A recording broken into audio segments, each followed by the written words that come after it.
Hi again, my name is Gene and I'm a new mentor for high school robotics team FRC 714 from Newark, New Jersey. Today we're going to talk about how to add a camera to your robot if your robot never really had a camera and your students don't have much experience with computer vision.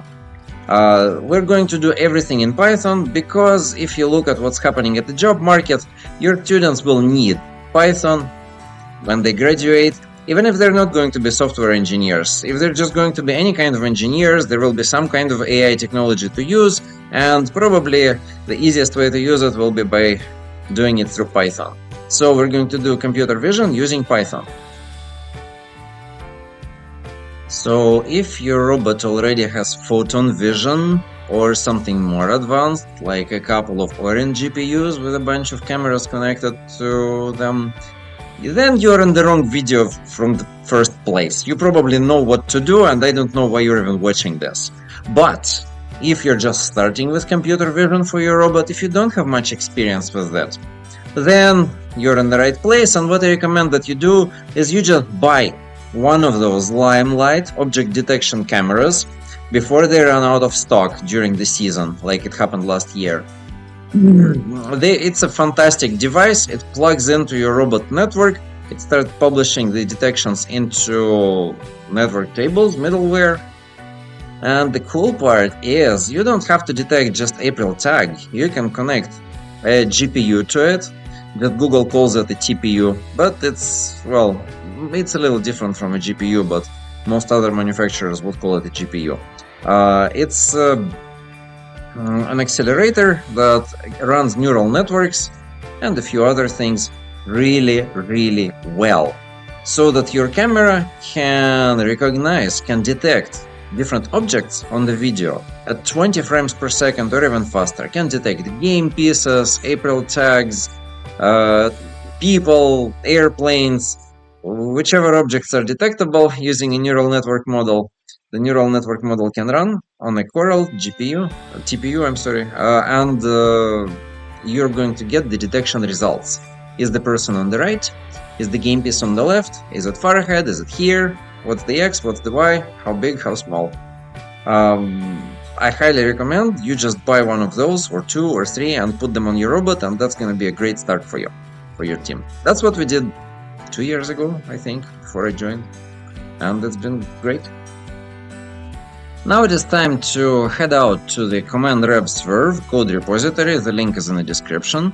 Scroll all the way down to the instructions on how to add a camera to the robot. And when I say a camera in this video, I mean Limelight camera that we just discussed. 2 Limelight cameras are already mounted on the robot that we have here. So what needs to happen is we need to create another subsystem here, and we're going to call it a Limelight camera. So I'm going to copy this code for the Limelight camera subsystem. I'm going to go to the robot code, open the subsystems folder, and I'm going to add a new Python file, Limelight camera. And I'm going to copy the code. Boom. That's a start. Now we need to go back to the repository and see what's next.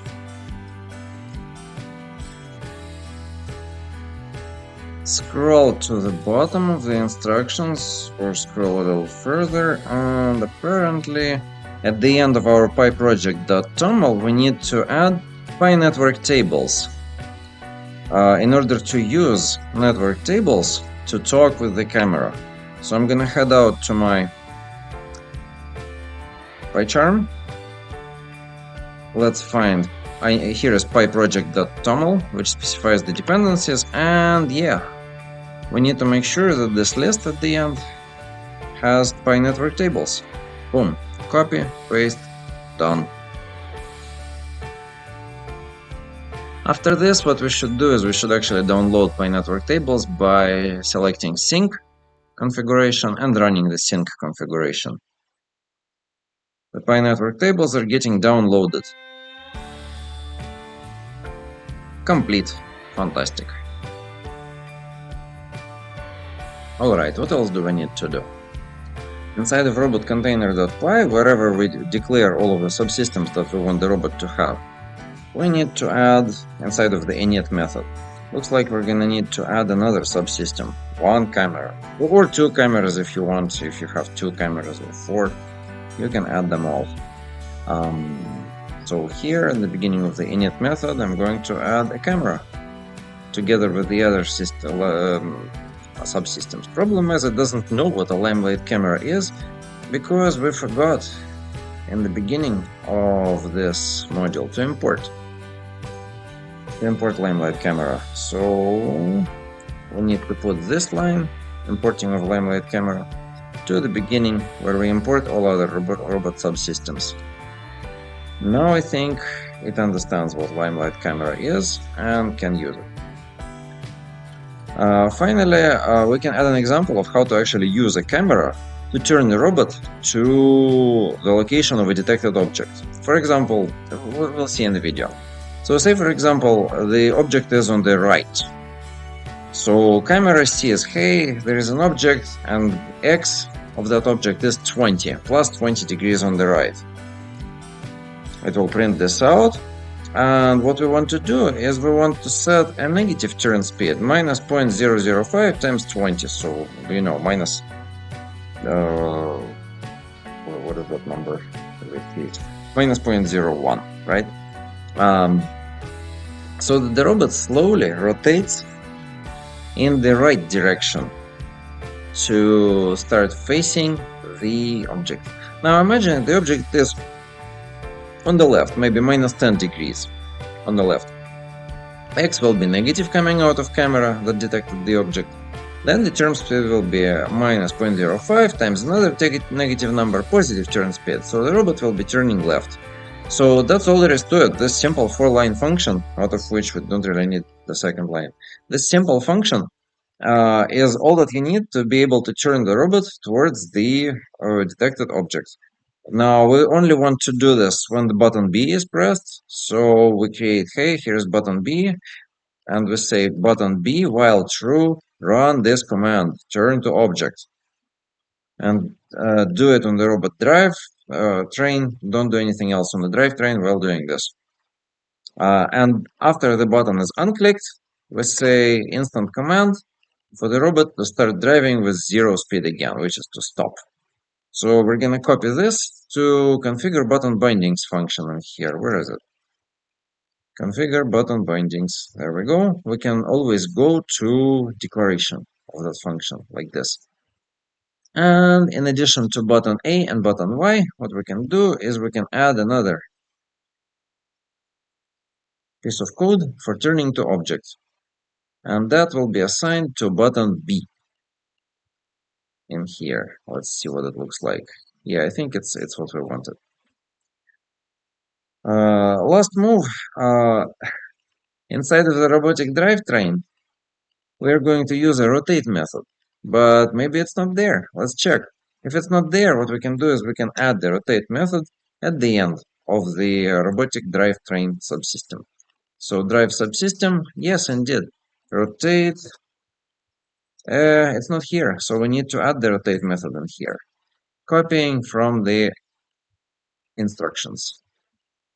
Added the rotate method to the drivetrain. Everything is ready.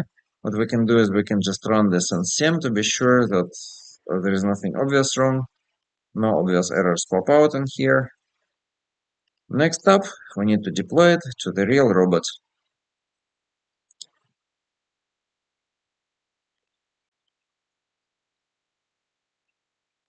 Okay, let's see. We're going to deploy this code with this turn to object function to the robot. Deploying. That was successful. All right. Let's drive it. Well, rather, let's see if it can turn towards the object on the camera. Let's find the driving station. Driving station isn't here. What I need to do is I need to enable the robot. Now the camera in front is supposed to see the object, and I'm going to hit the B button on the joystick to see if it can turn towards the object. Oh, it's turning towards the object. I'm moving the object here. It's turning towards the object. it is definitely seeing the object and it's turning towards it. So if you write a little bit more code, it should be able to not only turn towards the object, but also drive towards the object, and then maybe even pick it up.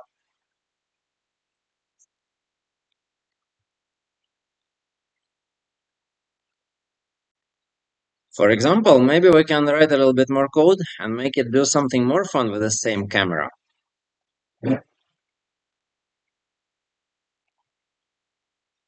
For example, approach an object and pick it up. Wow, how did that happen? The robot visually found an object, it approached an object, drove up, and then it picked it up and raised the arm. How did this happen? What's happening is if you want to have some complicated behavior involving multiple subsystems, what you want to do is you want to create a command. A command is a piece of code that can use one or more subsystems to actually get something complex done. Normally in a competition robot from like finals, you will have a subsystems folder and also commands folder like this, a directory. And inside of the commands directory, you would normally have some commands. This is outside of the scope of this video. Please stay tuned for 2 more videos and we will start on commands. Thanks for watching and until the next time.